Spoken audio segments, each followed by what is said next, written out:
Well, welcome everyone to what I hope is going to be a very exciting and interesting roundtable discussion with some distinguished guests who are leaders in the state of Rhode Island to talk about our clean energy progress here in the state and some of the things that are on the horizon here in the state of Rhode Island. My name is Patrick Crowley. I'm the president of the Rhode Island AFL-CIO, and I will be your moderator today. For those who don't know, the AFL-CIO is the umbrella organization for all of the labor unions in the state. We represent 80,000 working women and men across Rhode Island, 275 different affiliated unions here in the state. We represent everyone from construction workers to public safety workers, public education workers, manufacturers. I mean, you name it, we represent those workers. And we're proud to say that Rhode Island is a labor state, because we represent a great deal of the workforce and we have a lot of say in what we think our economy should look like. And I'm honored to be part of this discussion today, because it wasn't very long ago that the labor movement and the environmental movement were on opposite sides of the issue of climate change. Many of my members felt threatened that climate change was going to disrupt their jobs and that the environmental community was not listening to us. And in talking with my friends in the environmental community, they've always felt that the workers were not listening to the concerns about where this economy is going and what's going to take place in the near future. I'm proud to say that with a lot of partners, that some of whom are in this room, we've been managed to overcome some of those obstacles. And that by working together with the environmental community, the labor community, and our friends in government, Rhode Island is really setting the stage for what a clean energy transition and what a net zero economy is going to look like. So today we're going to talk quite a bit about the Act on Climate, what it's done, how we got to passage of it, and then what the Act on Climate is going to do to transform our entire economy.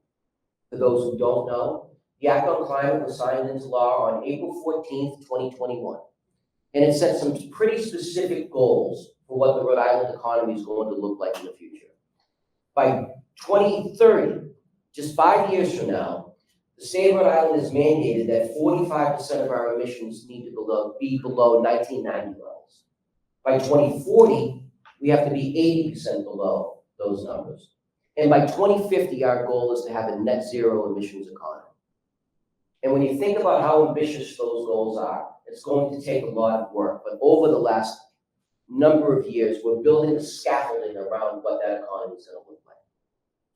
So what I'm going to do now, I'm going to ask each one of our panelists to introduce themselves, talk a little bit about who they are, what they do in their roles, and we'll get into the discussion. So I'm going to turn it over to my friend, Representative Carson, here to my left, and we'll work our way down the line.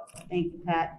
Good afternoon, everyone. My name is Representative Lauren Carson. I represent the great city of Newport, and I've been serving that city for 11 years. I was the House sponsor of Act on Climate, and I carry it around in my briefcase, so we have exact language here in case we need to refer to it. I have a strong background in environmental policy in my professional life, going back a long time, maybe about 40 years. Although I do work on other issues in the House. I work on aging issues, short-term rentals, democracy, voting, a variety of issues. I am the second vice chair of the House Environment Committee. I'm Peter Neronha. I'm the Attorney General for the state of Rhode Island. I was elected in 2018 and re-elected in 2022. The office is thought of by most Rhode Islanders as a place where we do a lot of criminal prosecutions, and that is certainly true. We have 110 lawyers. We're the biggest law firm in the state, but we do a lot of work that does not have anything to do with criminal justice.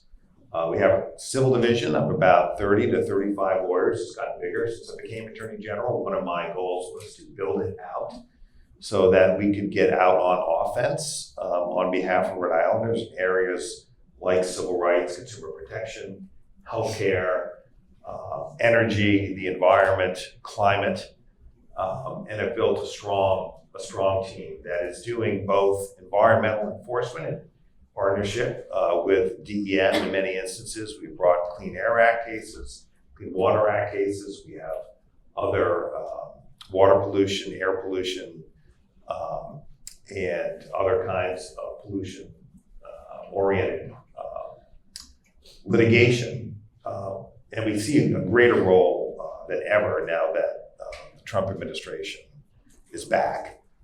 Certainly true in his first administration. He's back again. There'll be more work for us there. But we've also built a strong environmental policy shop, if you will, that has weighed in repeatedly about the act on climate, the state's efforts in getting to where we need to be. That's important to the office, much as it's also true with healthcare, where we do a lot of policy work. So I'm looking forward to our conversation today. And I want to thank Pat for having me, and I'm looking forward to speaking with my fellow members of government as we talk about this important issue. All right. Good afternoon. My name is Terry Gray. I'm the director of the Department of Environmental Management here in Rhode Island. I've been with DEM for a long time. Let's just leave it at that. And I've been director since 2021, and that coincided with the signing of the Act on Climate. And as part of one of my roles as director, I am chairman of the Executive Climate Change Coordinating Council, the EC4. So we'll be talking about that a little bit as the conversation goes on. But in my day job as DEM director, our department is very diverse, and we have a lot of responsibilities, primarily broken into three big buckets. One bucket is environmental protection. So these are the programs that we see typically associated with clean air, clean water, and healthy communities across the state. We also run a Natural Resources Bureau, which includes our parks, beaches, campgrounds, bike paths, fish and wildlife, marine fisheries, and the Port of Galilee, to name a few. And then the third pillar is agriculture. So we have a big responsibility to support local food, local markets, and our farmers and growers throughout the state. So climate change is integrated into everything we do right now. And all those three big sectors are impacted by climate change and can step up and reduce their carbon emissions across the board. So looking forward to our conversation this afternoon. Thank you. Great, thank you all. So our goal here is to try to have this be as much of a conversational format as possible. And at the towards the end, we'll try to open it up for questions from the audience and everyone, just to give you a preview. But I wanted to get the conversation started by talking about how we actually got to a place in the state of Rhode Island where we could pass the Act on Climate. Just the other day, with the unfortunate passing of our Senate President, Dominic Giro, he was honored in the House of Representatives. And the Speaker of the House, Joe Sakarchi, when he was thanking Dominic for his many years of service to the people of Rhode Island, highlighted his support for the Act on Climate and how important it is for the state. But looking back at it, almost 5 years now, 4.5 years, and it was just about 4 years that we signed it into law. At the time, no one thought it was going to be possible to get there. So, Rep. Carson, you were the lead sponsor in the House of Representatives. Yep. Tell us a little bit about what it took to get the Act on Climate to be enacted into law. Sure. The Act on Climate had been introduced several years before it became my bill. On the House side, now Majority Leader Chris Blazewski was the sponsor, and I was number 2 on the bill. And Senator Oyer had been the sponsor on the Senate side, my colleague from Newport. And when Chris Blazewski became the Majority Leader in the House, he asked me to take the lead on it. And I was actually kind of shocked. I was like, what? And they were like, no, you take this. You're going to do this. So I often joke that I carried the ball the last 10 yards. Now, I'm not a football fan, but I think for football fans, the last 10 yards can really be a challenge. So it wasn't as though it was easy the last 10 yards. And I think that one of the critical reasons that it passed was that there was very well organized unilateral support for it, particularly from the environmental community. That this was what they wanted. They were all on one page. We did have the support of labor. And the years that I've been active in the State House, even before I became a legislator, it was clear that there was momentum and there was no disagreement, and they all were focused on it. And I would encourage the environmental community to work that way in the future, and have encouraged them to work that way in the future. We passed the bill. When we passed the Act on Climate, We were not meeting in the State House because it was during COVID. We were meeting in the Vets Auditorium. And it was the only bill on the calendar that day.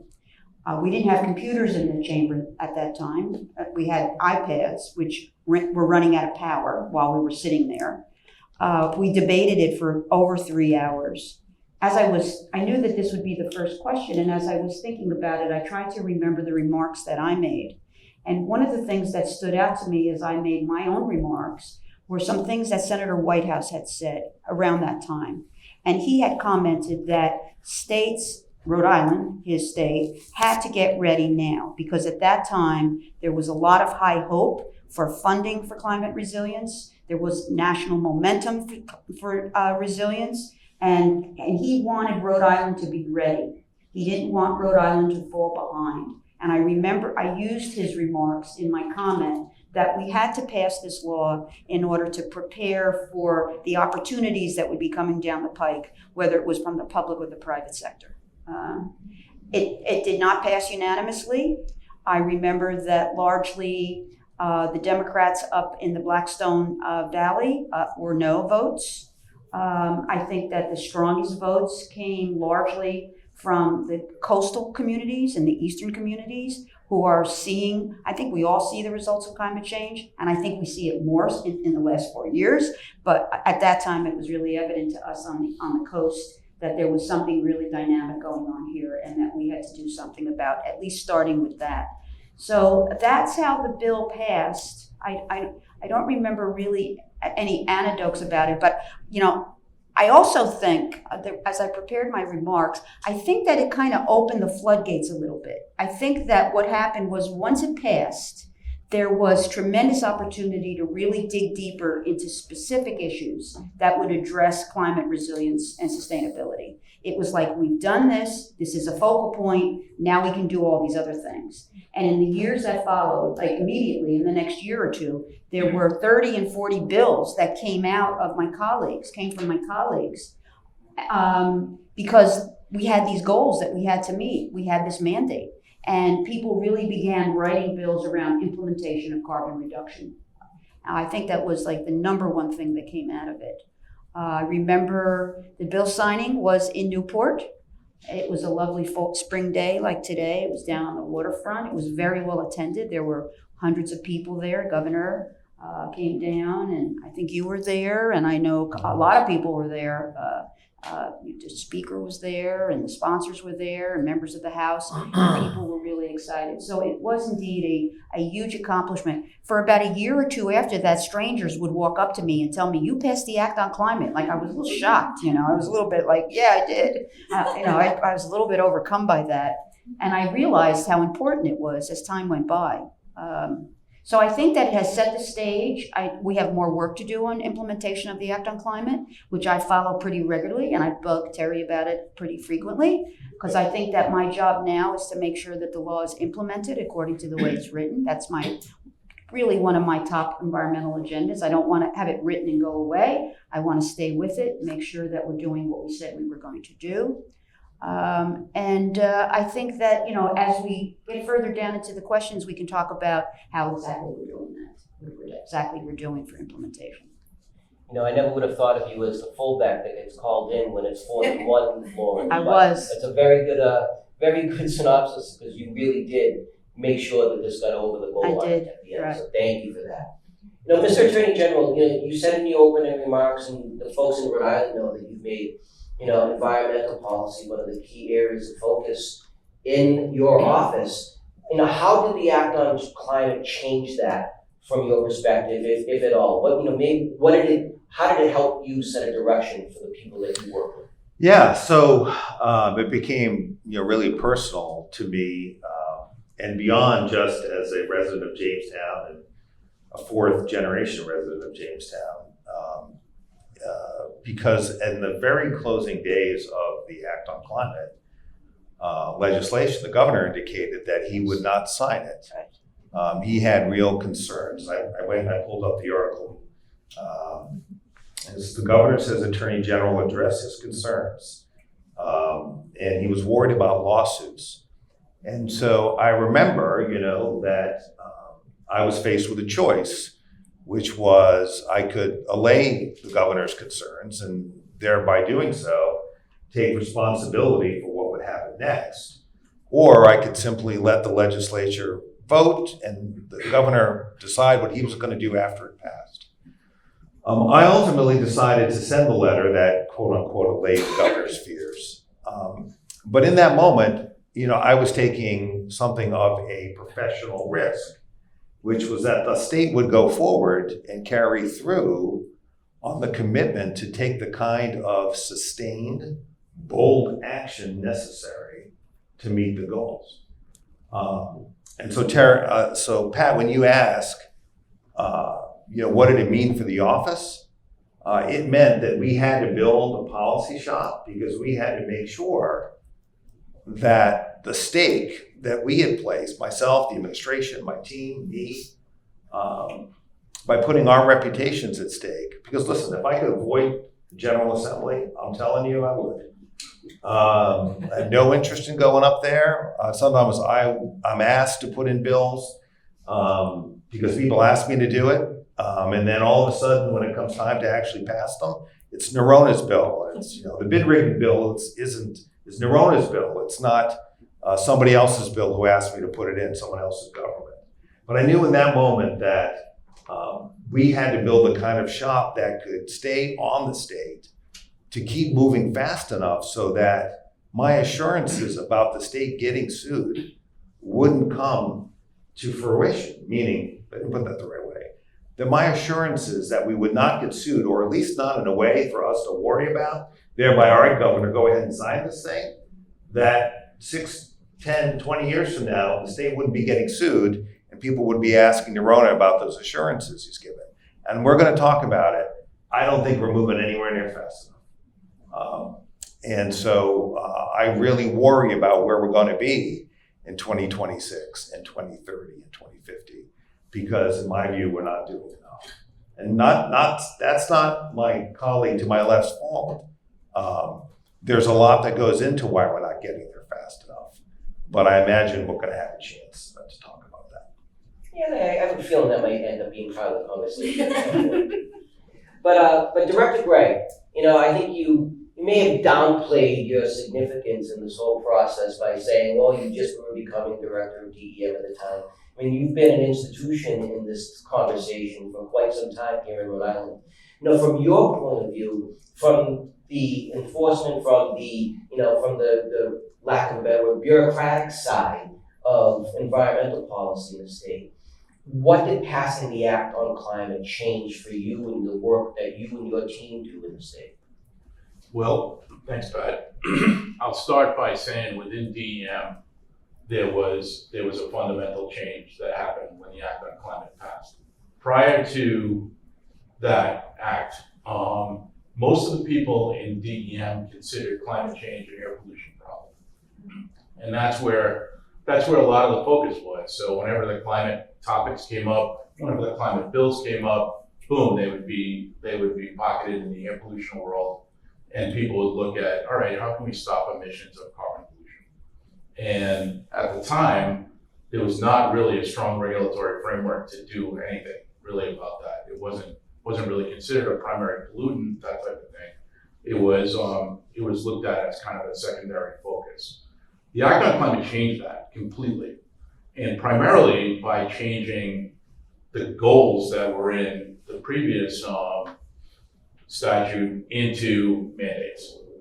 And that really changed the context of everything that we were looking at. And one of the things that I needed to do with the EC4 was kind of change it from this policy think tank that had been going on into more of an implementation organization. And we had to engage much more deeply with the other agencies to really talk about, like, what are we doing across government to implement the act and to reduce our carbon emissions. And that took time, right? This was really kind of coming up from a cold start to get agencies, CRC, DPUC, DOT, statewide planning, a lot of other agencies like that engaged in the discussion. And I'll agree with General Neronha. We're not at the point where we're moving fast enough now, but we're much better than where we were in 2021. And I think those conversations are happening on a regular basis, and we're continuing to move along. We've had a big setback in this year with the change in federal administrations, and we're working through contingency plans, backup plans, and how we're going to address that to still chart a course to meet our mandates. But it's been a challenge, and it still is a challenge. So I think that's something that's really kind of framed our entire perspective on this. Thank you. I mean, if you can hear, I mean, all three of you sounded like you were, you're talking about this as a building process, as a first step in there. But generally, you had mentioned in your remarks a couple of times about lawsuits and why that was an important part of the conversation. Can you share with the audience, what the Act on Climate says about lawsuits, why that was a concern, and maybe what you see on the horizon, regarding lawsuits when it comes to the Act on Climate? Yeah, so one of the governor's concerns was that there's a citizen suit provision in the Act on Climate, which allows citizens, like the Clean Air Act provides, like the Clean Water Act provides, the two federal statutes that many times we often sue under. In fact, sometimes we sue under the Clean Water Act and the Clean Air Act as citizens. It has certain provisions you have to follow, but what the governor was concerned about were groups like, say, CLF or Save the Bay or some other group. I don't know if there's still an RI PIRG, Mass PIRG, I think. I think they're back. Oh, they're back, good. That one of these environmental advocacy groups would see that we're not keeping up with what we promised to do and bring a lawsuit to force the state to move faster and better, right? And so the governor was concerned about that. And so I did not want that to be the hill on which the Act on Climate died, frankly. A lot of work had been put in by the General Assembly. I didn't want that to be the out. And so that's why I said, look, don't worry about citizen suits. They have, other federal statutes have them. As long as we do what we're supposed to do, it won't be a problem, which is why I have been so adamant about pushing back when I don't think we're moving fast enough, because I give an assurance that we're not going to have to worry about those citizen suits because we're going to do enough as a state to get there. Again, I was putting my reputation on the line, assuming that the state government would be able to move forward collectively fast enough. And so it's why we have been very candid in our respectful but careful and specific criticism where we haven't moved fast enough. Because Pat, those citizen suits are coming, and they will be based on the fact that we haven't moved fast enough. The director's absolutely right that the federal government has made meeting the goals much more difficult, perhaps impossible. But the question is, for me at least, have we moved fast enough? We've had 5 years, 4 years or 5 years, have we moved fast enough to get where we need to go? We know what causes climate change. We know it comes from transportation, and we know it comes from heating our homes, for example. And have we moved fast enough in those sectors to take up electrification of our vehicles? Are we following our master transit plan as opposed to ignoring it? Are we doing enough to take up heat pumps in our homes the way Maine has? Maine set its goals, met them, beat them, kept going and set higher goals. Are we being aggressive enough, thoughtful enough, creative enough? Are we leading enough so that Rhode Islanders know how important this is to our future? I would argue no.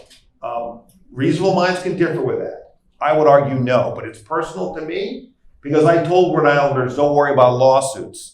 And, if I could go back and do it again, would I do the same thing? Yes, I would, because it was important for this legislation to pass. But am I worried? You bet. I'm worried about climate, first and foremost. I'm worried about lawsuits. I'm worried about my own reputation because I put my reputation on the line. It's funny, generally, that you talk about it in that way. One of the interesting things about the Act on Climate is it really was a citizen-led effort. Totally. And we talked about it at the beginning with the environmental community and the advocate community taking the lead here. but that provision within the act makes sure that it's the people of Rhode Island that have a check on the power of the government if they're not fulfilling their mandate. And that's one of the unique provisions here, that when we think about this as industrial policy driven by environmental policy, that it's really the people of Rhode Island that are leading the charge. And one part of the conversation, as I remember it, was that so-called environmental justice communities needed to be first and foremost as part of the conversation, not just in drafting the bill, but in the enforcement. And Director Gray, I know your office has been trying to figure out how environmental justice can be centered in the discussion as the state begins the implementation process. So can you talk a little bit about what your team is doing to involve environmental justice communities? Yes, that's one of the important components of the Act on Climate is a lot of the work that's required under that has to be centered on equity. And some of the things that we have done to really kind of move as far in that direction as we can is, first off, we have established an environmental justice policy for all at DEM. And I think that was a step in the right direction. We've got 20 disparate programs in DEM, and one of the big things I wanted to do was align them on the need to be centered on equity across the board, because everybody in Rhode Island deserves an equal opportunity to the protections that we get and also the benefits that from the programs that we implement. Now that also translates into climate change, and we have hired a climate justice specialist who has spent a lot of time connecting with small community organizations throughout the state, and really kind of hearing what the challenges they are facing, and looking at things like clean transportation, clean buildings, renewable energy from a different perspective. And what are the challenges that are creating barriers to adoption of some of those strategies that we need statewide in order to meet our mandates. We've also provided funding where we can to community organizations to participate in extensive outreach that we've done for the different planning efforts that we've had so far. We've gotten a lot of good participation. We've held meetings in Woonsocket, we've held meetings in Pawtucket, in Providence. We have a meeting coming up in Newport. These are just single examples, but we've really tried to reach deep into the community and realize what we can do to help. There's a lot of challenges there. I can say when you talk about heating and building emissions, there are huge challenges if you're not a building owner, if you're a renter. And what are the incentives that are there to get the owner to do the right thing?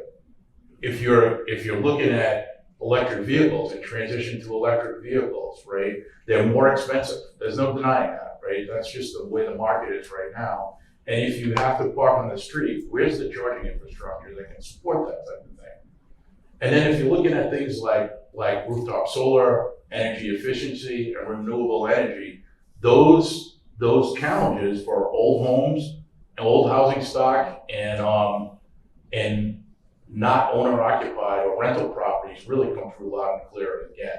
So we've been hearing a lot of this stuff. We're working with the Office of Energy Resources to come up with strategies to try and overcome those barriers, but it's not going to be an easy task. There's some big hurdles there that we need to get over.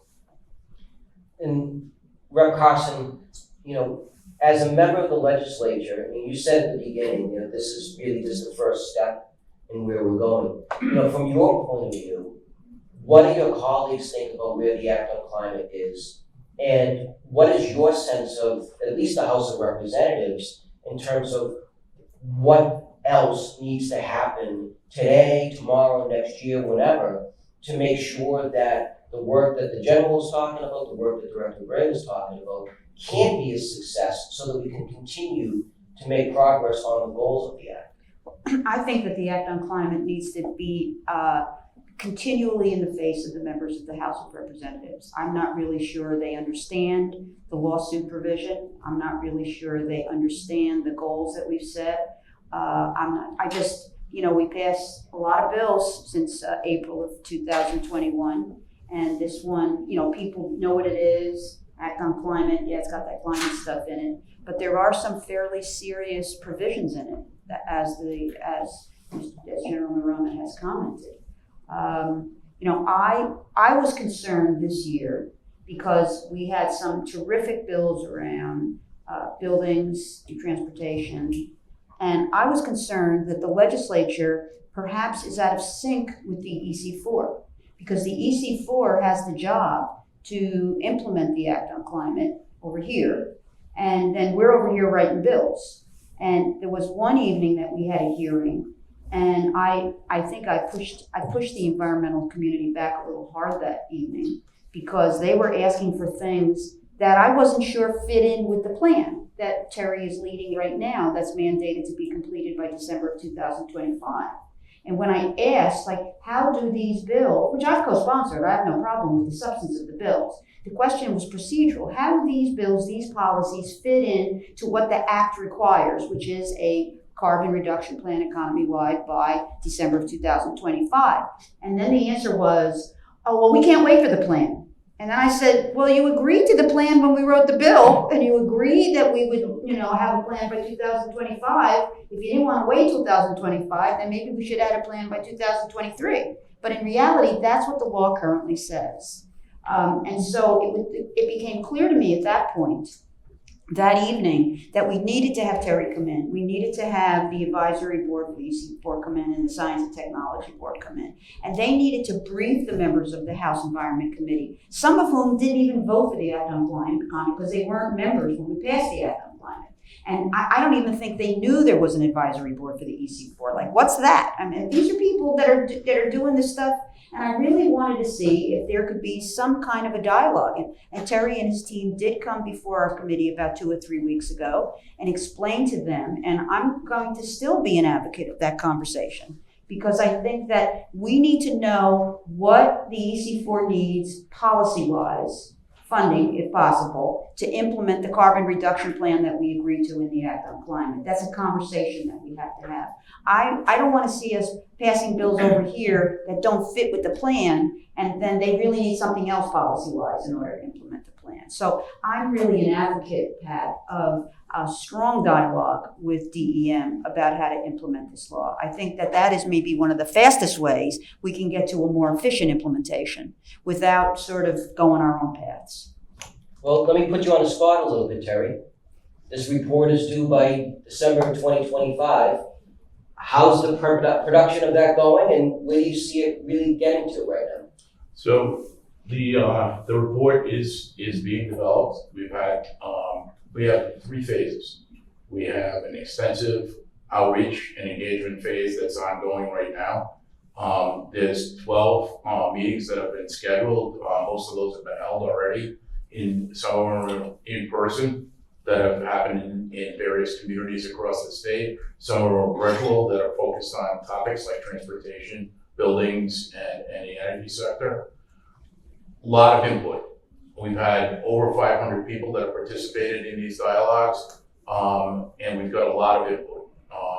And when I say people, many of those people represent groups, so that there's kind of a branching that goes on there. There's a good amount of discussion going on. Then that comes back, and there's going to be some scenarios that are going to be developed. And those scenarios are going to be things like, what mix of actions do we have to take to tackle the transportation sector? What do we have to do in the building sector? And finally, what do we have to invest in clean energy? Those are the 3 big pillars, right? And the parties that need to participate are business, municipalities, communities, government at all levels. We need to put together those scenarios, then we need to model them. And we need to figure out, if you implement these scenarios, such as this clean transportation plan, or the advanced clean cars regulations that we put into place, if we put those all in place, what kind of carbon reduction do we get from those? And we need to work on those scenarios and iterate with the modeling to outline a clear path to get to the 2030 mandate, that 45% reduction that's in the law. That is on track to be done this year. And it'll produce that pathway with options in terms of how we're gonna get there. Now, the challenge is gonna be money, right? None of this happens for free. There's expenses for everybody involved, and that's one of the challenges right now with the change in the federal administration. There were some pretty good grant programs that had come down primarily to the Office of Energy Resources to support a lot of the actions that we have. We need to look at if that money goes away or if that money is reduced, how are we going to fill that gap? Now, if it's not funding, there's another piece that is very strong authority for the agencies in the Act on Climate. So we have authority to promulgate regulations, set up structures like that, but nobody wants to do that, and to the degree that we have to force people to comply. We want to make this as I won't say as easy as possible because it's not going to be easy, but we want to make it as painless as possible and as clear as possible. And I think that's what we're balancing right now in a lot of ways to figure out how that pathway is going to be defined and then how we're going to achieve our progress down the pathway that I think we all think has to happen. We know it has to happen. I want to shift gears for a minute here and talk about, not just how we got here, what we're doing now, but what the future looks like. And in particular, talking about the balancing act between economic development in the state and our environmental goals. I think it was just this morning, the Rhode Island Public Expenditure Council released news that Rhode Island added 800 jobs in the last quarter, but our unemployment rate is still going up. And General, I know when you've been in front of my members at our executive board, we represent working class Rhode Islanders who are deeply concerned about maintaining the jobs that they have, but also acknowledging that this transition is going to happen. And at the same time, we face a lot of problems with our existing economic infrastructure. We're not that far from the Port of Providence, which has been a flashpoint in environmental justice concerns, but also economic development concerns. We've seen local opposition to solar developments with certain municipalities passing ordinances trying to stop solar development. We've seen lawsuits from certain groups, in my opinion, mostly funded by fossil fuel companies, who are trying to stop offshore wind from being developed. But General, from your point of view, and maybe it's not necessarily the core of your purview as the Attorney General, but I know you're a pretty astute guy. How do you see the balance between what the state needs to do in our economic development goals and implementing the Act on Climate and getting to net zero? Yeah, well, they're linked. So one of the things that the office focuses on, I spend a lot of my time on, is healthcare. The best way to improve our healthcare system is to build our economy. The more people we can get off Medicaid and onto commercial insurance, we'll bring more revenue into our system, we'll stabilize our hospital systems, and attract primary care doctors. It's very simple. Build the economy, we will have a better healthcare system. The same is true when it comes to meeting our Act on Climate goals. So I'll give you an example. We talked about heat pumps. We know that number one is transportation, number two is how we heat our homes. They are the biggest producers of fossil fuels, okay? So take Maine, let's go back to Maine for a minute. Maine has already installed 115,000 heat pumps. That was as of the middle of last year, 115,000, one of the coldest states in New England. They had a goal, they met it, they kept moving. When it came to low-income housing, low-income families living in what were described as low-income homes, the hardest place to put them, they set a goal of 15,000. They were halfway there by the end of 2023. So they're setting goals, they're meeting them, they're exceeding them. How does that interplay with the economy? The question to me was, do we have enough HVAC technicians to put in all these heat pumps, right? What a great problem to have, right? There's heat pump take up, there's been leadership by government, and now you're building your economy by needing more working men and women to install those heat pumps. Those two things are intricately related. To the representative's point about Act on Climate first and foremost in people's minds. The fact of the matter is, it's not there for the public or many parts of government. When DOT proposes to spend federal money designed to limit greenhouse gases and wants to spend that money on road building, they're doing exactly the wrong thing, which is why we put in a letter to that effect. Look, when we talk about the Act on Climate mandates that every agency and every action it takes consider the Act on Climate. And yet when National Grid was sold to PPL, or now Rhode Island Energy, the DPUC argued to the contrary. We had to take them to court, and Judge Stern had to reaffirm that every state agency has to consider the Act on Climate in every decision they make. Because what DPUC was doing was not considering the Act on Climate, did not include any Act on Climate conditions in that sale. We forced them to do it. So we've got to get DOT. I understand that the director of DEM gets it, but DPUC needs to get it, and DOT needs to get it, and frankly, we need to have leadership at the top of government to get it. Because if we don't, we're not going to meet the goals. So Terry, if we meet our goals, we'll build Patrick, I keep calling you Terry for some reason. Pat, left, right, it's been a long day. Pat, if we meet our climate goals, we will drive an economy forward that will bring more jobs and better paying jobs to our workforce. And because we have better paying jobs, our economy grows, and something that's near and dear to my heart, healthcare also gets fixed. So these things are all linked, but what they need at the top is a driving force to not think about the Act on Climate only today, but tomorrow and the next day, and to be urgent about it and purposeful about it and lead from the front if that's where you are. Because if we don't do that, right, we're going to be in trouble. I talk about healthcare in the same vein. We can't think of healthcare as anything other than infrastructure.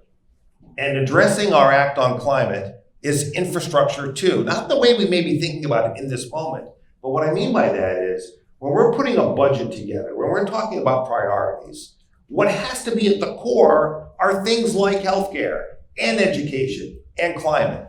So when the EC4 doesn't have the technical expertise it needs in the first 2 years of its existence to actually come up with a plan on time and a value, that's not the fault of the agencies running EC4. It's the fault of our government for not including in our budget. And I know I'm not counting you, Representative Carson, but not prioritizing money for the kind of expert technical advice they need to build their plan. Now, the director is never going to say it, and I don't blame him for not saying it. But the reality is we haven't been purposeful enough and aggressive enough, okay, to get where we need to go. And so, yeah, are we going to get sued? You bet. And guess who has to defend that suit? Me. And do you think I want to defend that suit? No. And so maybe I won't. Bad for Rhode Island, right? So that's the conundrum we're in. But if we don't get more purposeful about it and talk to Rhode Islanders about it as if it's not optional but necessary, we're not going to get there. Rep. Carson, please do, but before you do, you were next to me. Peter, it's not often I'm on the right of you of anything. So it's not me and Terry. But Rep. Carson. Well, I wanted to comment particularly to something that was said earlier about the potential to not meet the goals and possibly see lawsuits coming. I'm concerned that there's going to be attempts to really push the Act on Climate back. I think that we absolutely have to be prepared for that in the next 5 years. Because I think that once the reality sets in of what this act actually requires, when the EC4 finishes its plan, and folks start looking at it, and they start seeing that we're not getting where we need to be, and there is this risk of lawsuits. I think, and the climate we're operating in, and the lack of funding we have to really implement it the way it needs to be done. I think there's going to be ideas out there to push some deadlines back, tinker with these things here, take the lawsuit provision out. I really think that folks should be thinking about that possibly happening. I am concerned about that. In fact, we talked about that, what bills there were out now currently, and I went and looked. There is a Senate bill to completely wipe out the Act right now. I went and looked at it. I knew there was a Senate bill, and it just takes the entire statute right off the books. It won't pass, but that's out there. So somebody's starting a conversation about it. And I don't think there's a corresponding bill in the House, as far as I know. Terry? Pat, I just wanted to get back to that issue about responding to climate change and the economy. And I think we need to spend some time changing the narrative on that. A lot of people think that responding to climate change is just it's a net expense to the economy, and that's wrong. When you look at these things, if you want to reduce people's electricity bills, put solar on the house, right? We get so wound up in debating the price that will be paid to the solar owner if they generate a little more than they need, that we lose the fact that you can generate what you need in a clean way right on that house. It's a huge waste of resources in this state, and we need to fix that, because there's financial incentives that create these crazy artificial barriers to really take advantage of that. Same thing with electric cars, right? I talked a little bit about the fact that electric cars are a little bit more expensive to buy. That's true right now. But however, the operation and maintenance costs over the life of that car are much less than a gasoline-powered car.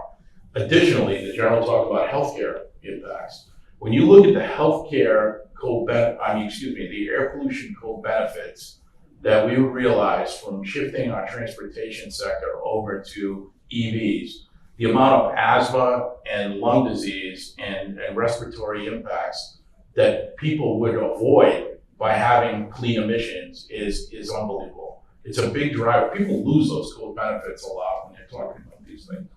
But that's a big impact in Rhode Island. We have a very high asthma rate. And when you look at the prevalence of asthma next to highways, especially congested highways, I think I'm running out of batteries here. There's definitely a correlation there. And I think there's a lot of benefits that we can see throughout our economy by making this transition that's mandated by the Act. This year we saw these huge energy bills. I'm sure you all saw the paper. I saw that you all saw the folks turning out at the PUC meetings and people really upset about the cost of their utility bills. And my colleagues in the House were trying to figure out how to address this. And we did some things. We tried to inform ourselves. We tried to have top-notch information. But I would say to them, and they would say they're blaming the Act on Climate. And I would say, but we haven't implemented it yet. So this is not the, and I really want to leave that with you. I want to leave that with you because we haven't done anything with this thing yet, except given Terry the responsibility to come up with a carbon plan. So it's not the fault of Act on Climate that there were high electric and heating bills this winter. Had nothing to do with that, which on the flip side scares me that when we actually do have a plan, bills are going to go up even higher. But in the meantime, if people argue to you, look at what the Act on Climate has done to my electric bill, it's done nothing. You know, when I think about the economic impact of what we're trying to do here in the state, I think of some of the writing that our friend Greg Garrett does a lot. When you really think about how different this approach is, right? We've spent 50 years in this country saying that government is in the way, government is the problem, and all of our problems in the economy can be solved when government lets private industry just do what they want. And I think our experience here in Rhode Island is that's when you end up with scrap heaps in the Port of Providence catching fire on a regular basis and pollution going into areas of South Providence where marginalized communities have been living for generations. And from my point of view, when you think about what a sea change, how radical the Act on Climate really is, it throws 50 years of, and pardon me for getting a little economically wonky here, neoliberal economic philosophy, and turns it on its head and say that no, the state has to drive the economic processes. And what you were talking about, General, with providing the infrastructure, and what you were talking about, Terry, with making sure that the tools are there necessary to enforce these rules, and what you were talking about, Representative, about making sure that the legislation doesn't face a backslide.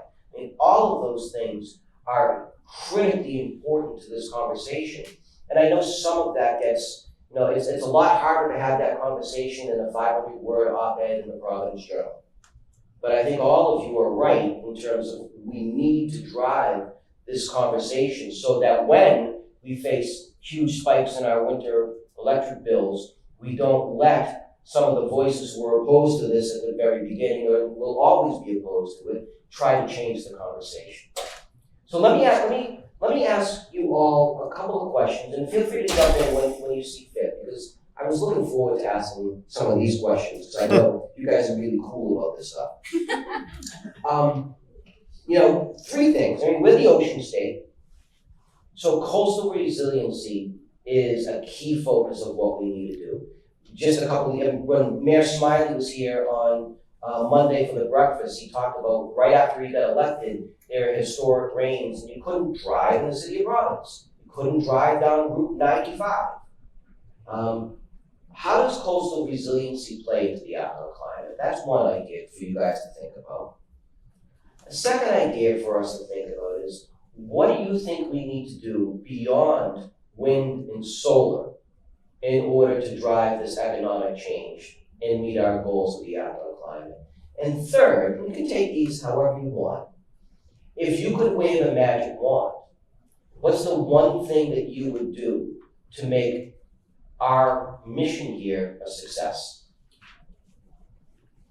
So that's a dissertation worth of questions for you to answer, but who wants to jump in first? Why don't you tell them what happens when it rains in Jamestown? Well, Jamestown's pretty high, so I'm not sure what you mean, but I will say one thing about On the southern side, it's all flooded out. Well, that's what I was. Yeah, that's where I think you were going. I think when it rains, when we get a storm, Jamestown is cut into 3 islands, not one. And having grown up there, my dad was born there. Where I grew up, the town beach I grew up on probably won't be a beach in 10 or 15 years. Mac will go. It may not take that long. It may be just a causeway with an elevated bridge. Certainly where Zeke's Creek has been bought, for those of you who know that little fishing shack. State took that by eminent domain, and because we need a higher bridge there. I think, what were those questions again? Coastal resilience, wave a Coastal magic wand. resiliency, what do we do beyond wind and solar, and if you could wave a magic wand? Yeah, magic wand. So in terms of resiliency, we've had a lawsuit against the fossil fuel companies. Right here in Providence, it's taking way too long, and Peter Kilmartin had a vision to bring it, which I give him great credit, just as he was leaving office. The firm that's working with us on that from San Francisco is excellent. It won't be over by the time I leave office, and so like most things, it takes too long. Part because it's in our state court system, which I'll write a chapter in the book if I ever write one about that system, but it just moves really slowly, and we can't seem to quite get off the ground in that case. But what that case is about is our fossil fuel companies lying to the American people, including Rhode Islanders. The fossil fuel companies tend to paint our case differently than that, but that's what it's about. It's about the lying.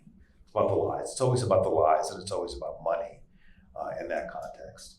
But I know from living in Jamestown, growing up there, and Bill Piper, who's with me, is on my staff, we talked about this just the other day.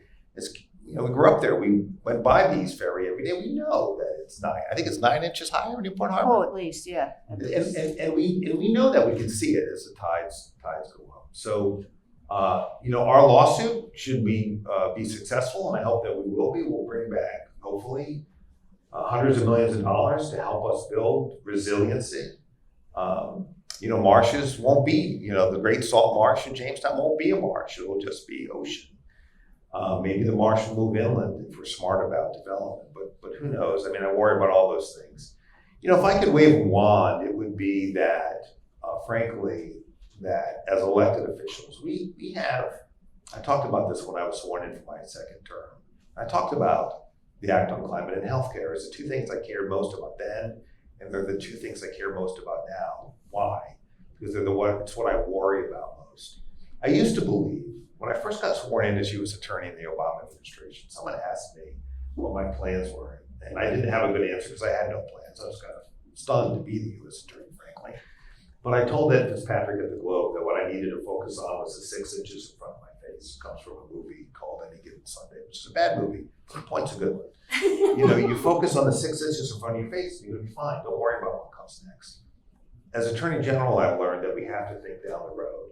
And healthcare and the environment are things that require a strategy, a concept, but most of all, leadership. I've learned, both as U.S. Attorney and now as Attorney General, that what I bring to the table isn't trying cases any longer. I was an assistant U.S. attorney and I was an assistant attorney general. I tried cases and I loved it. That's not my job anymore. My job is to push us forward and to have the things that I care about most in the forefront of my mind and through me in the forefront of your mind and all Rhode Islanders all the time. If I don't talk about healthcare all the time, I just was asked to speak about the work involving the Trump administration to the Rhode Island Foundation. But I also talked about healthcare. I just riffed on it because when you got that group of directors sitting around a table that can lead, you got to put it top of mind. And I told them I was coming here to talk about climate. I talked about it when I was sworn in because I want people to think about it all the time. Until we think about it all the time, until those of us who are taking out an old furnace think about a heat pump as something that's practical and will save money and will save the climate, I guarantee you, and I know it's true because I talk to voters, but you talk to a room like this, not this room, but another room, like in Exeter tonight when I speak to those voters and I ask them about what a heat pump is, one or two hands go up. Until every hand in the room goes up and knows what a heat pump is and begins to think about why it would work for them to make their lives better and the planet better, we can't meet our goals. That's what leadership is. If I had a magic wand, we'd have great leadership across the board all the time. Well, I'm going to be very parochial. To wave my magic wand really has to do with coastal resilience in Newport. And that's been something that I've been concerned about for years. When I originally was elected in 2014, I led a study commission. I didn't want to get elected and be known as that environmental woman from Newport. I figured that was not going to get me anywhere in the House of Representatives. So I didn't even really show my environmental interest or experience for many years. But I did have a study commission on the economic impact of sea rise, because that is a real thing. That's a real thing for property owners. It's a real thing for municipalities. And that's what I'm concerned about. I'm concerned about a loss of property, a deterioration in the value of property because of sea rise, and our municipalities having our properties be reduced in value, having less property taxes. That's a real thing that can happen. Now, I'm sure many of you have heard Senator Whitehouse speak. I just heard him last week again. I think it was Monday night, as a matter of fact. And he talks a lot about insurance, which is another really big problem. I mean, this is economics. It's not necessarily job creation in terms of economic development, but this is assets and equity and money from people's pockets. And we have to figure out a way to deal with those things. Representative Corcoran has a study commission on climate change, and she looked at insurance once, and she's taken an interest in it, so have I. We're not quite sure what we're going to do with it yet. We've connected with a few organizations in Massachusetts that are working on in communities. The insurance industry itself is beginning to step up. I think that's important that we really pursue that relationship. The city of Salem, Massachusetts in February was awarded money through a nonprofit property insurance consortium to begin looking at resilience and coastal resilience in that community. And I thought that, I'm trying to figure out who to talk to up there. But if you Google it, you can learn all about it, because property owners, in my district, there's probably hundreds of millions of dollars worth of businesses along the waterfront that are employing people, that are their livelihood. I mean, this is a problem. I got a call from the International Yacht Restoration School about a year ago, and they're right on the waterfront, and they wanted me to come in and to talk about a variety of things, but one of them was they were getting flooding on their property. And I said to them, you are first, because that's going to happen to me a lot more often in the next 5 to 10 years. Should I serve that long? Because people are going to start saying, look at this, So my magic wand is dealing with that. There's so many stories I can tell you about flooding. We were on Terry Corfan and I were on a tour with some folks, and we were showing them around Aquidneck Island, and as we approached Second Beach, it was all flooded and we couldn't drive through it. We had no idea we were going to encounter that. And we said, well, this is it. This is what we're talking about right here. I think you know what I'm talking about on Aquidneck Island. It's a serious problem. It's a serious problem. So that's my magic wand, Pat, to somehow, and one last thought on that. Much of the responsibility for that kind of resilience falls to the municipalities. That's the way a lot of our regs are written, our laws are written. That's why the Infrastructure Bank has been so successful, because they've been assisting municipalities in at least evaluating these vulnerabilities. And so, the state has not, we have the Act on Coasts, and the Act on Coasts was championed by Representative Spears. Terry Corcoran and I were right behind her because we wanted another voice. In addition to Aquidneck Island, we wanted a voice from South County to really talk about flooding and expand our political geography. And we did pass that. And so at least they have a mandate to fit in with the Act on Climate. They have a mandate to do planning and a variety of parallel tasks to the Act on Climate. They are related. And for those of us that live near the water, that's the impact we're seeing. Terry, what do you think? Well, we get to implement the Act on Coast too. So that's it's interesting. I hate to say it bluntly, but if we hit home run after home run after home run and comply with the mandates in the Act on Climate, 5-10 years ahead of time, even if we're totally successful, we need to prepare Rhode Island for the impacts of climate change that are coming. Because, you all know climate change is a global issue. And we'll do our part, we'll lead by example, but we still have to prepare for the changes that are happening anyway. That includes sea level rise, and projections show, like the General said, Jamestown's gonna be 3 islands. But that's just the beginning piece of it. When you talk about sea level rise and storm surge, it creates an incredible coastal impact. And then when you look inland, you look at the changing weather patterns that we're experiencing, the more frequent intense storms, the droughts, it's stressing the heck out of our forests, which then creates a forest fire risk in the inland communities.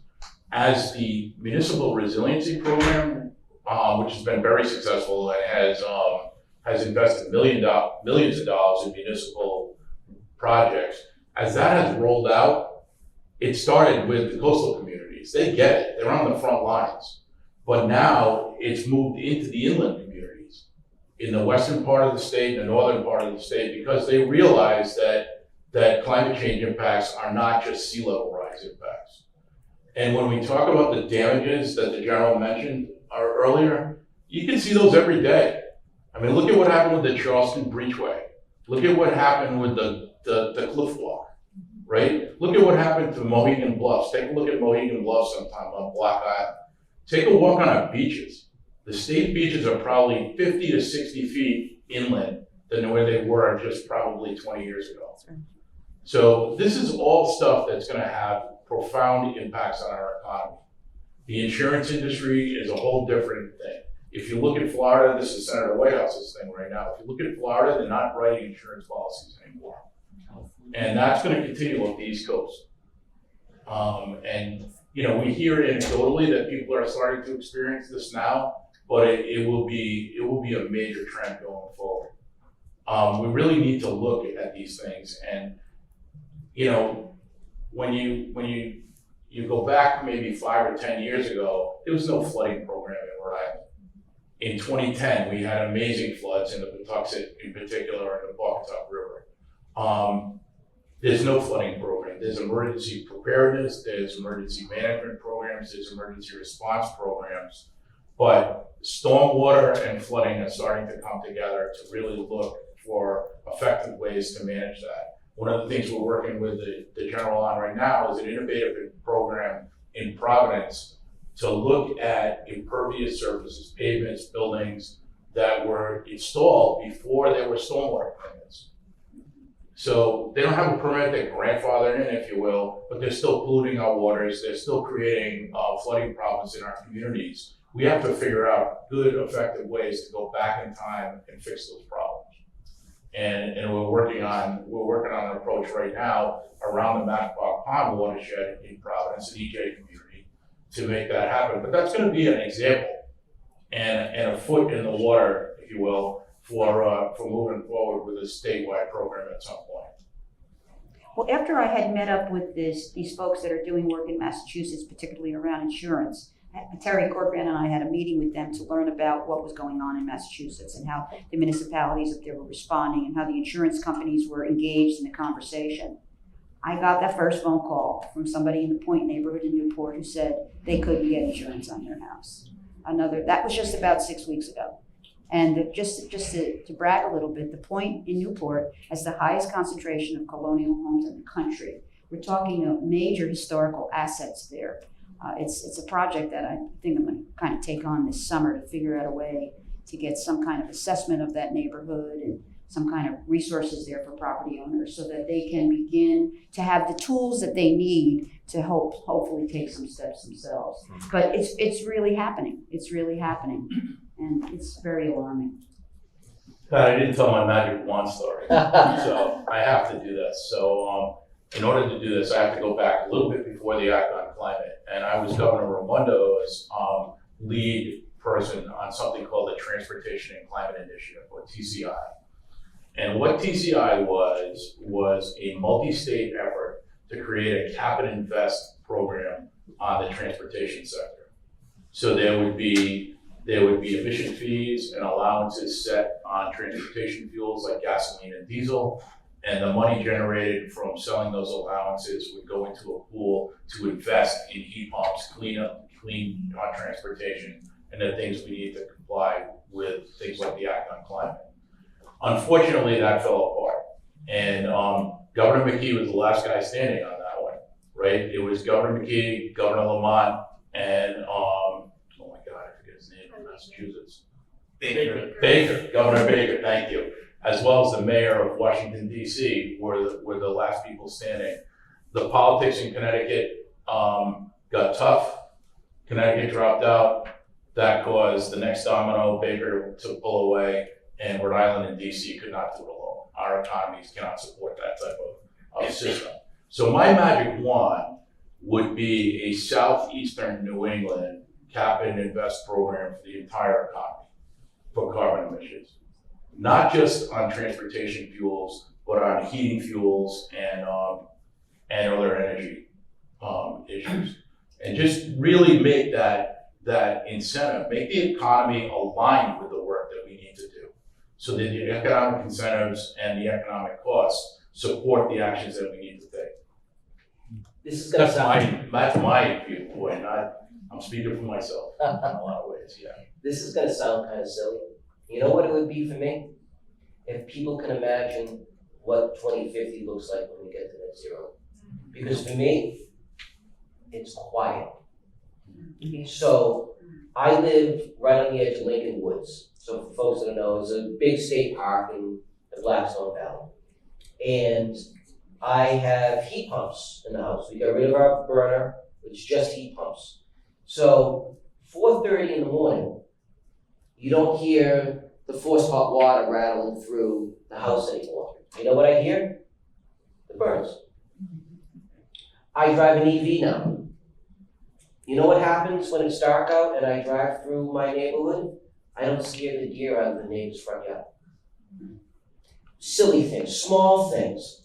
But it's really cool to be able to imagine a world that is completely different than what we have now. You hear it, the cars and the fire trucks and everyone else behind us here in the city of Providence. And the leaf blowers. And the leaf blowers and whatever the case may be. But imagine a world that just is simply quieter. I mean, that is something I think leads to a whole different mindset about what our world can be like. All right, we've been at this for over an hour now, and I've asked you guys a lot of silly questions and said some silly things. Let me see if someone else has a serious question that might be able to ask. I'll start here with you. Hi. So I took some notes so that I could actually read off of it. So first of all, thank you all so much for talking about this. So the Act on Climate obviously is incredibly impressive. It's important and impressive, and it was a huge victory and it continues to be so. But based on how I've been feeling before coming in here, and then based especially off of what all of you have been saying, it does feel like it was implemented kind of without any sort of like structural support, you know, from a preparedness point of view, you know, as far as a, you know, designated department or office or anything. And unfortunately, all the onus seems to be falling on Director Gray to push this across the finish line and to make it happen. And it seems like EC4 is like the closest thing, you know, but everybody who's in EC4 has their own jobs already. You know, they're not designated to pushing forward these climate goals. So it seems like all of the people and all of the structures that are in charge of trying to implement the Act on Climate are being asked to do it kind of, yeah, exactly. And I also understand that that's a financial barrier, right? Where's the money going to come from to create a Rhode Island version of the Mass CEC, right? It's tricky. We don't have, so instead we have the EC4 and we have Director Gray, and then we have all the disparate, departments and offices, et cetera. So I guess my questions are, so two-part, also it's not for anyone particular, it's for all of you. I guess first it would be Representative Carson, when you talk about the environmental communities, I'm curious, who are the major players that you're talking about? Who are the major environmental communities, so to speak? The constituents, the stakeholders that you're talking about, what groups, what entities? And then overall, do you feel like the lack of a centralized department or office is an impediment? I guess that would be more to you. And then I guess third, when I think of the offices and departments that are currently working on it, I think of DEM, OER, Commerce to a degree, DOT, all of those. And so I'm wondering, is there a world in which there is a way for there to be a more stringent and structured, unified thing? General, that sounds like it might be right up your alley. Sure. So I think that Director Gray has done a very credible job of trying to lead this effort. And we work together on a lot of things. Raw sewage in the Blackstone River, the fires out here. Sorry, It's like 2 times. well, we're working together. Somebody's messed up something, right? We did plant trees together. So that Juanita Sanchez, because we got from our air case that we did together, we got some funds to plant trees at Promise. Washington Park neighborhood, well, good use of money, really. I think that is challenging. I'm just talking from my experience. When the Department of Public Utilities and Carriers doesn't recognize that the Act on Climate has to be part of all of its decision making, and that's in a document filed in court. I'm not making that up. I went to court. They didn't have to file a brief against me. They did. When DOT doesn't view the Act on Climate as something that they have to take into account, even when they're planning how they're going to get funds from the federal government to reduce emissions, and they talk about building more highways.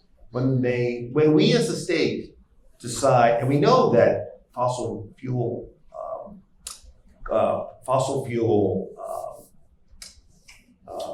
what's the word I'm looking for? Companies? No.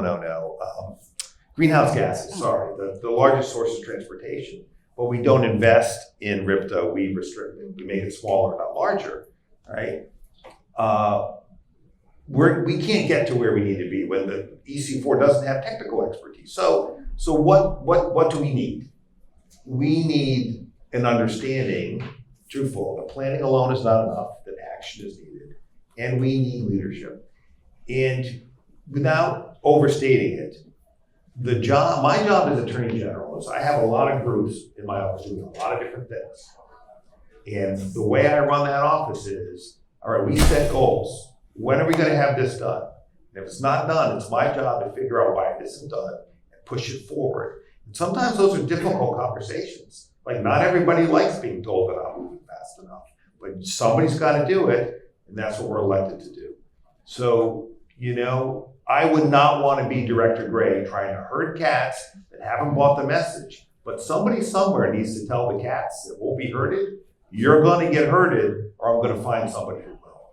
To me, it is inexcusable for DOT to seek greenhouse gas emission funds and use it to build highways. Okay, you don't get it, right? When DPUC is in court fighting against me, okay, about conditions on the sale of the largest public utility to have Act on Climate conditions with it, they don't get the message. And so, look, the director of the DPUC signed off, okay, on the decision that allowed that to happen.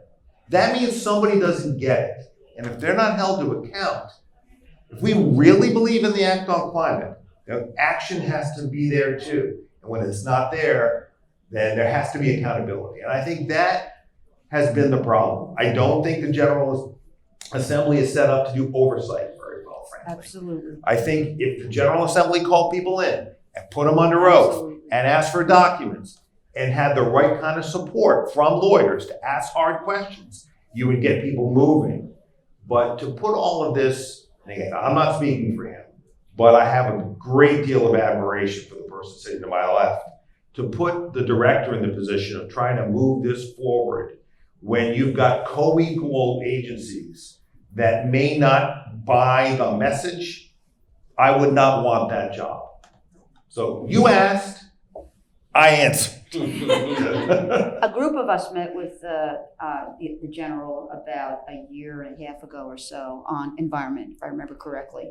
We had a Zoom meeting, and you commented to put deadlines in our legislation and reporting requirements. And so just last week, we were talking about some bill, and Rep. Corfan quoted you. Well, do you remember what Neronha said? He said deadlines and reports.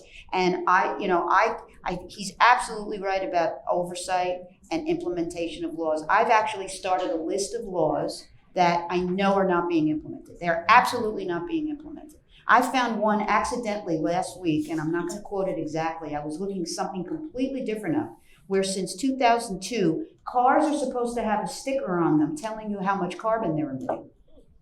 Yeah, and I looked at that because I was looking up title laws for cars, and I found this. I go in the statute, and I'm like, what is this? There's supposed to be some information on cars. That's not being implemented. So we do have a tremendous problem with lack of implementation, or like not implementation and oversight, I would say. But to answer your question, I think we did the best when we draft laws, particularly ones that are going to have economy-wide impact like this one does. There's only so much we can get out of it, right? I mean, we can't go like we go for 150 and maybe we get 90. That's how it works, right? So we don't get all that other stuff. And I think that we did the best we could to get the Act on Climate the way it is. I mean, it's pretty clear that it would have been terrific to have an office overseeing this, or maybe a team of people with Terry. I mean, that would have all been great, but we wouldn't have gotten anything under those circumstances, and it probably would have been chipped away anyway. We have to go. The other point I want to make is that if we wanted to go back and amend it, that is not recommended, because we know already that there are some folks in the Senate that want to do things to it, right? We don't want to open up that can of worms again. I understand that. I actually wanted to make a few changes to it last year, very small ones, and I still want to make that, adding RIDE and DLT to the EC4, but I didn't really push it under Terry's advice because we don't want to open it up at all. Well, and what worries me too is I think the governor's been quoted as saying that the goals may have to move.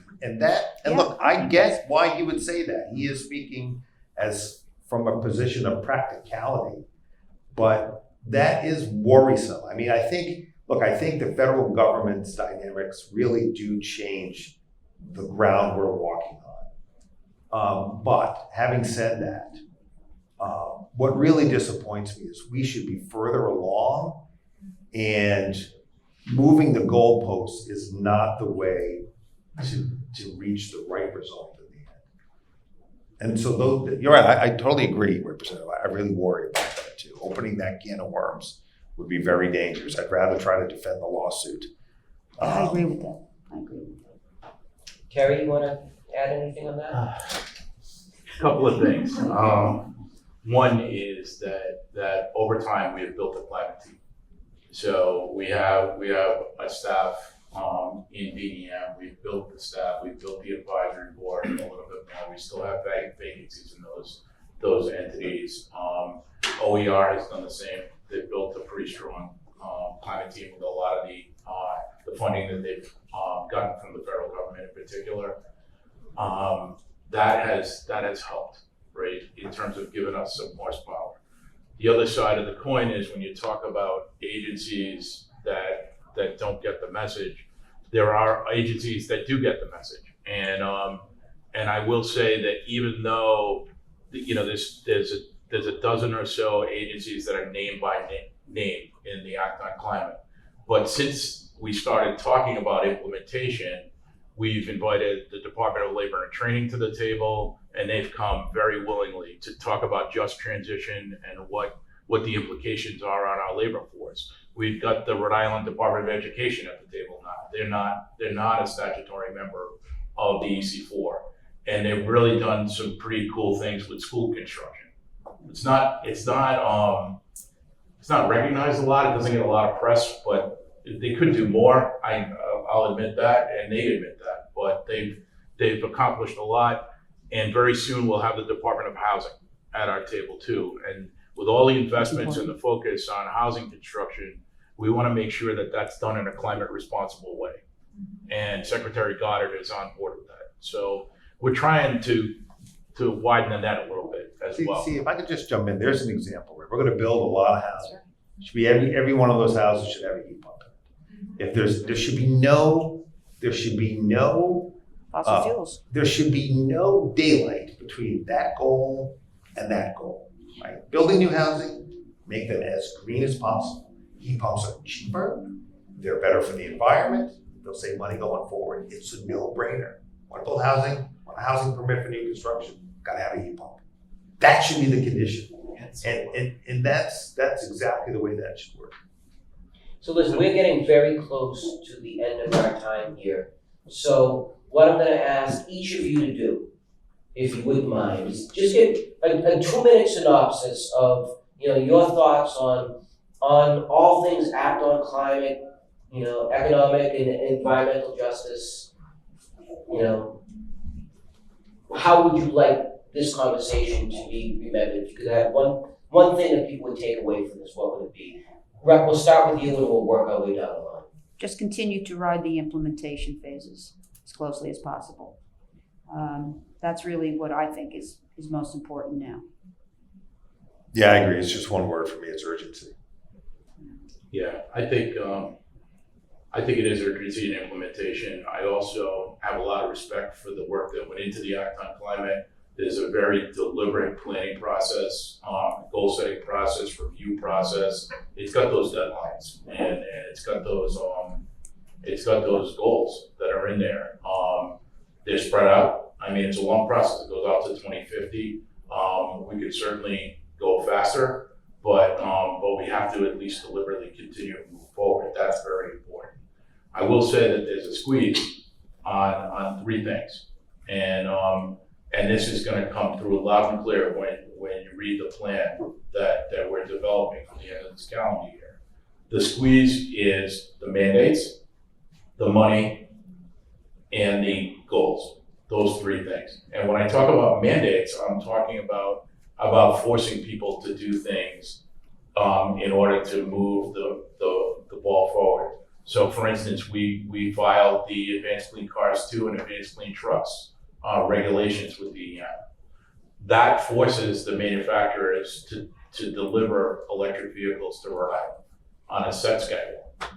And that's not, we're not relying on market forces, we're not relying on the economy anymore, we're mandating that the manufacturers do that. We followed California and 17 other states to do that system. And it creates a nationwide market for EVs. Maybe that same thing has to happen with heat pumps. There's political will that goes into mandating that heat pumps are installed in people's homes. So right now, we've had the advantage of having good funding to offer financial incentives to get people to voluntarily adopt. But that might not get us far enough, especially when those financial incentives are going away. No, we don't allow cesspools anymore, right? No, we don't. No, now it's a septic. Now it's a different kind of septic, right? Because where we have to, we've advanced the ball by mandate. And I really feel like since we haven't had the kind of take up we would have liked to have, that it's time where we have that opportunity. Well, I also feel like we as leaders, myself included, have not done enough to show the public, tell the public, explain to the public why this is good for all of us. A lot of these things just make good sense. I mean, the best-selling car in America, right? Isn't it the electric Ford 150? Go. I have no. If you have a question, I'm happy to take it. I do, because you guys are talking a lot. I have heat pumps. I just put them in God a year and a bless. half ago, okay? But one thing that I feel we're totally missing here is an opportunity with rooftop solar. I'm in rooftop solar, right? It's very difficult to operate in the state of Rhode Island with all the regulations that are there. The utility requires 3 years of usage, right? So you can't always offset a homeowner 100%, right? Leaving still a bill to Rhode Island Energy. And I'm just curious, we're under attack with the Trump administration, right? They're cutting incentives. They're talking about getting rid of the ITC at the end of 2025. My company is 100% aligned on domestic content.